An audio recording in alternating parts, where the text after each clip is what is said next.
Siempre me cortan lo mejor. Bueno, vamos a esperar que entren el resto de sus compañeros.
Ya están entrando la mayoría otra vuelta.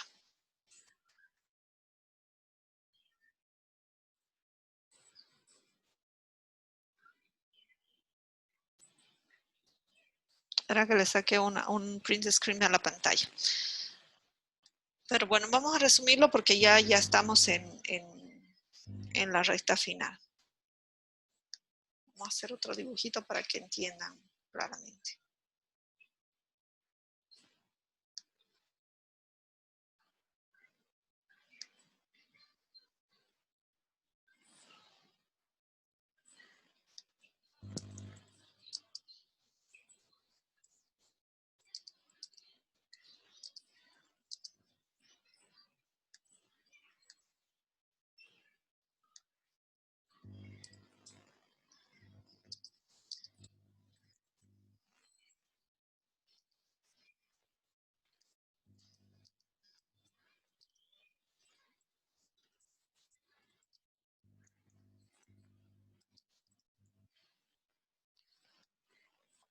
Ok.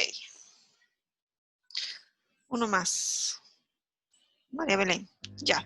Entonces, estábamos hablando un poquito de la estadística inferencial. Entonces, vamos a hacer lo siguiente, ¿no? Si puedo distinguir a más del 95%, pero no puedo distinguir un 5% o menos, entonces voy a aceptar la hipótesis alterna que dice que son diferentes. ¿Ya?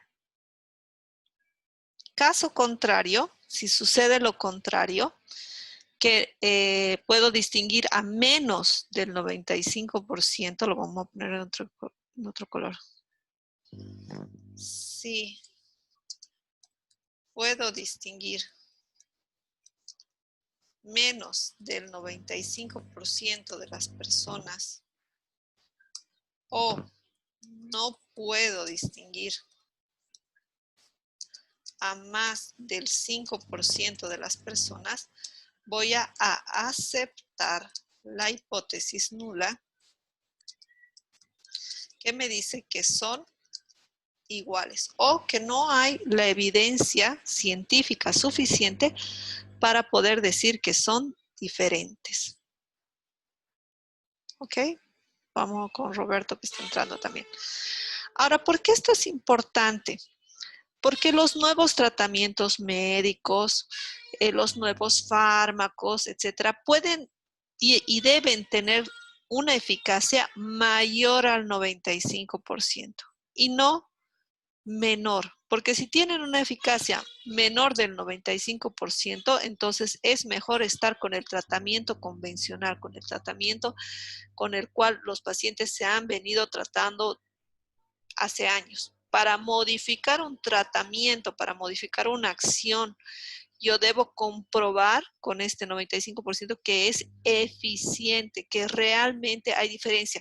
Y esa eficiencia puede ser eficiencia en tiempo de recuperación, eficiencia en menor cantidad de efectos adversos, eficiencia en precio, eficiencia en toxicidad, eficiencia en eliminación, eficiencia en todo. ¿ya? Entonces hay que valorar uno por uno cada uno de las cualidades en las cuales son eficientes para poder modificar el tratamiento que estamos haciendo. Entonces, como aquí estamos asumiendo que tenemos un 5% o menos de error, en estadística aparecen dos errores, ¿no? El error de tipo 1 y el error de tipo 2, que eso es lógico. ¿Qué me dice el error de tipo 1? El error de tipo 1 es que yo lo declare inocente siendo culpable. Y el error de tipo 2 es que lo declare culpable siendo inocente. A ver, ¿cómo funciona esto? Digamos que yo estoy experimentando con un nuevo score para internar a un paciente y someterlo a una cirugía. ¿Ok? Si mi paciente tiene que entrar a una cirugía y yo agarro y cometo el error de tipo 1, digamos que mi paciente en realidad no tiene que entrar a la cirugía, solamente puedo hacerle yo un tratamiento normal farmacológico, pero yo cometo el error de tipo 1 y lo meto a cirugía. ¿Qué es lo peor que puede pasar en la cirugía?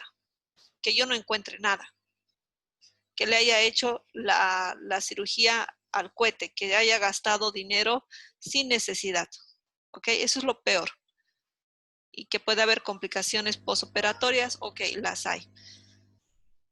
Entonces, el error de tipo 1 es ese, ¿no? Que yo me equivoque y peque pensando que necesita una cirugía cuando en realidad no la necesita. Que es lo mismo que yo lo declaré inocente, que siendo que era culpable y por lo tanto suelto a un delincuente. ¿Ok? El error de tipo 2 es al revés. Es que mi paciente esté realmente enfermo, y yo le diga, no, no pasa nada, váyase a su casa, siendo que realmente necesita tratamiento. ¿Qué es lo que va a pasar? Mi paciente va a morir. O lo que sería lo mismo que yo, una persona que es inocente, yo lo declare culpable y lo meta a la cárcel a cumplir una condena que no le corresponde. Ahora la pregunta, ¿qué será peor, el error de tipo 1 o el error de tipo 2? En los ejemplos, vamos a preguntarle al Yasmín. ¿Qué es peor, el error de tipo 1 o el error de tipo 2? Sería el error del tipo 2. El Porque error, exactamente. siguiéndole, El error de tipo 2 es el error que menos quisiera yo incurrir. Este error de tipo 2 se mide con este valor, ¿ya? Con este 5%. Con este 5% yo asumo que me puedo equivocar en un 5%, ¿ya? Puedo reducirlo, sí, pero cuando yo reduzco un error, aumento el otro. Si reduzco el error de tipo 1, tengo que aumentar el error de tipo 2. Entonces, hay un punto de equilibrio entre estos dos errores y ese punto de equilibrio es el 5%. Pero este 5% puede variar, puede variar. ¿Por qué puede variar? Eh, por ejemplo, yo tengo una paciente que tiene cáncer en el cerebro y yo le digo a la mamá, señora, ¿sabe qué? Hay un 5% de probabilidad de que sobreviva su hija si la metemos a cirugía. ¿Ya? Y ese 5%, si yo me equivoco, ¿es cierto? Si yo me equivoco en el error de tipo 1, pues no pasa nada porque tiene más del 5% de sobrevivencia. Pero si yo me equivoco en el error de tipo 2, es que no tiene ninguna sobrevivencia y mi paciente va a morir. Pero mismo si cometo el error de tipo 2, ¿ustedes creen que el familiar, la mamá, no va a aceptar ese mínimo porcentaje? A ver, le vamos a preguntar a Somanei. ¿Tú qué decisión tomarías? ¿La operas o no la operas? Si el médico te dice tiene menos de 5% de probabilidad de sobrevivir.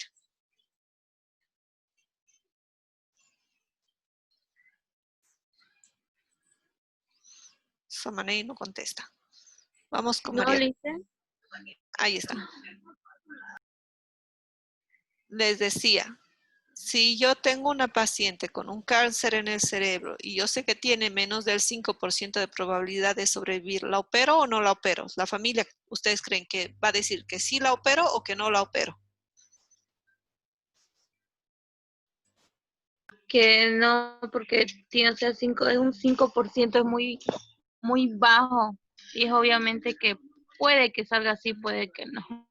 Puede que salga así, puede que no. Pero lo Ya, más seguro es que no. sí, hay mucha probabilidad de que no. Pero si estamos hablando de una madre que tiene su hija y no tiene nada más, pues no tiene nada que perder. Normalmente lo haces. Ya normalmente las mamás así le digan que tiene un 1% de sobrevivencia, uno lo hace. ¿Ya? Pero también existe el otro caso, ¿no es cierto? Existe el caso donde yo le diga, ¿sabe qué, señora? Nosotros podemos entrar a operar y tiene un 50% de probabilidad de salir de la cirugía, pero va a haber un daño neuronal. ¿Qué quiere decir? Que puede salir de la cirugía paralítica o puede salir de la cirugía tranquila y hablando. Entonces, hay como que ese 5% no tiene el mismo significado. No es lo mismo un 5% en una situación A que un 5% en una situación B. Y eso es algo que nosotros tenemos que valorar. Es como que yo te diga, tómate una aspirina, así no tengas nada, o tómate ivermectina, así no tengas coronavirus. Si tienes, pues bien, y si no tienes, eh, si tienes un 5% de probabilidad de tener coronavirus, pues te vas a librar del coronavirus. Pero si no lo tienes, pues no te va a hacer nada, digamos. Te dará una diarrea, listo. ¿Me entienden? Es diferente. Esa interpretación no corresponde a la estadística. La interpretación de qué significa ese 5% no corresponde a la bioestadística. Perdón, no corresponde a la estadística. Le corresponde a la bioestadística. Porque la bioestadística nos tiene que decir qué significa este 5%. Y nos tiene que decir si este 5% es suficiente o yo puedo aumentar a un 10, a un 20%, ¿cierto? Que se lo declare culpable siendo inocente, o que yo lo diagnostique, ¿no es cierto? Que tiene una Escherichia coli o que no tiene una Escherichia coli y que le dé un antibiótico o no le dé un antibiótico. Por eso también hay la antibioterapia empírica, que yo agarro y le digo, bueno, vamos a hacer de cuenta que es Escherichia coli porque es lo más probable y le vamos a dar un medicamento. Total, si en el antibiograma sale que es resistente, usted solamente va a perder plata y va a tener que cambiar a otra terapia. Pero si sale culpable, es decir, si la Escherichia coli es la culpable, entonces ya hemos adelantado con el tratamiento, hemos evitado una sepsis, etcétera, etcétera. ¿Ya? Entonces, ese conocimiento, esa interpretación es la que corresponde ya al personal de salud, ¿no? El personal de salud tiene que entender qué significa este 5%. ¿Alguna pregunta al respecto? Yo sé que van a necesitar una ola más de reforzamiento de la hipótesis nula y de los errores. Entonces, lo que vamos a hacer, como no nos queda mucho tiempo, espérame un segundito, por favor.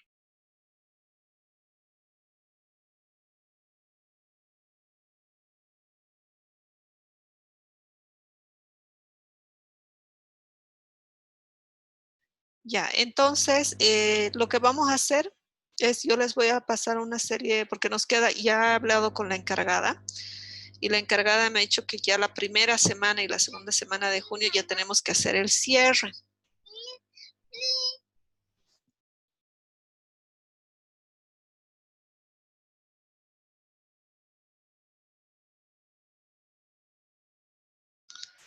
Entonces, lo que tenemos que hacer es concluir el avance de la asignatura, ya en esta o máximo la próxima semana. Por eso la próxima semana van a ser las presentaciones de sus artículos, porque ya tenemos el cierre del semestre, ¿no? La próxima semana cerramos hito 4, así que la próxima semana, después de sus presentaciones, ya vamos a armar el portafolio de evidencias del hito 4 y después tenemos la preparación para el hito 5. ¿Ok? Entonces ya el hito 5, los 10 puntos que corresponden del hito 5 en el hito 4 va a ser la exposición que van a tener de ese artículo. Y el otro puntaje va a ser el examen que ustedes ya han dicho, ¿no? Que van a hacer un examen en línea con cámaras prendidas y también los micrófonos y van a dar su evaluación. ¿No? Se les va a pasar un link donde van a hacer su evaluación. Ahora, con respecto a la presentación de artículos, yo sé que han tenido algunos problemas en seleccionar los artículos. Entonces, lo que hablábamos con sus compañeros es que yo voy a seleccionar unos 10 artículos, porque no son ustedes tampoco muchos. Voy a seleccionar 10 artículos que yo vea que son relacionados al tema, etcétera. Los vamos a poner en la plataforma de Classroom. Y ustedes van a decir, bueno, yo quiero el artículo 1, yo quiero el artículo 2, yo el 3, así sucesivamente, hasta que completen todos y tengan su artículo. Y la siguiente semana van a presentar la parte de metodología y solamente dos, o una tabla o un gráfico, o dos gráficos o dos tablas. Solamente dos imágenes. Entonces va a ser un PowerPoint de 4 diapositivas, ¿ya?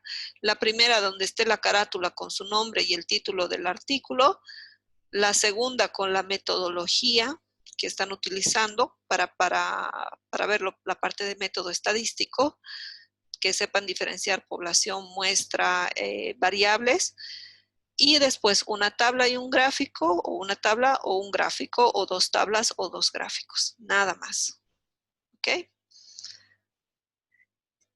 ¿Alguna pregunta al respecto?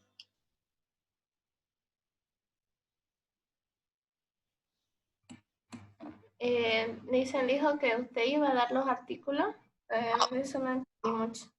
Los que ya han buscado y han encontrado pueden utilizarlos. Y los que han tenido dificultades para encontrarlo, yo voy a seleccionar una serie de artículos que sean muy sencillitos y se los voy a poner en el Classroom para que los vayan seleccionando. Entonces, una vez que uno escoge el artículo 1, porque van a estar enumerados, así artículo 1, 2, 3, 4, entonces mandan en comentarios, pueden poner ustedes, o mandan en el WhatsApp, y dicen, oh, digamos, yo soy ADED y voy a escoger el número 3. Entonces ya no pueden escoger ese artículo. Tienen que escoger otro. Ya para que cada quien tenga su artículo. Y los que ya han encontrado un artículo que le entendieron, que les gusta, de un tema que les llama la atención, hagan con ese tema que les llama la atención.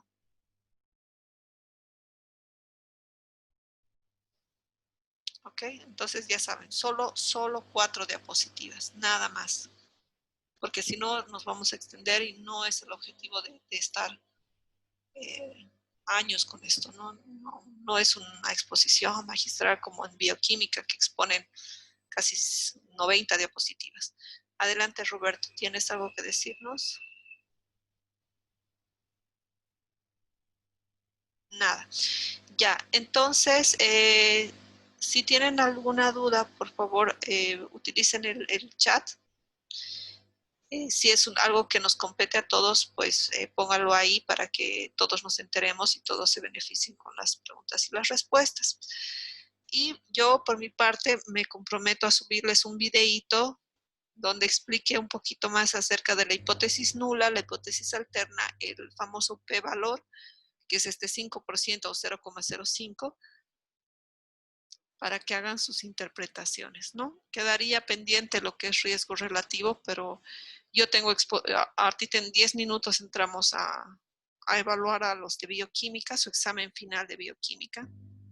Así que no me va a dar el tiempo para poder explicarles. Y lo vamos a postergar o les voy a pasar un video para completar esa parte dependiendo de cómo van a ir las exposiciones. ¿Ok? Bueno, si no hay más preguntas, les agradezco mucho a todos y nos vemos la próxima semana. Ah, perdón, tengo 4 chats. Ya, tranquilo. Son 4 diapositivas. Sí, 4 diapositivas. ¿Ya? 4 slides. O no sé cómo llaman. 4 imágenes, 4 hojas para sus slides. Se los voy a escribir de todas maneras en el Classroom, así bien detalladito para que ustedes lo hagan. Y también les voy a poner para que armen su portafolio de evidencias del hito 4, porque ya con esto terminaríamos, como les dije, las actividades del hito 4 y ya solamente es armar su diapositiva y con lo que van a hacer la próxima clase van a armar el del hito 5. Muchísimas gracias entonces a todos. Nos vemos la próxima semana. Que tengan una buena y bendecida tarde.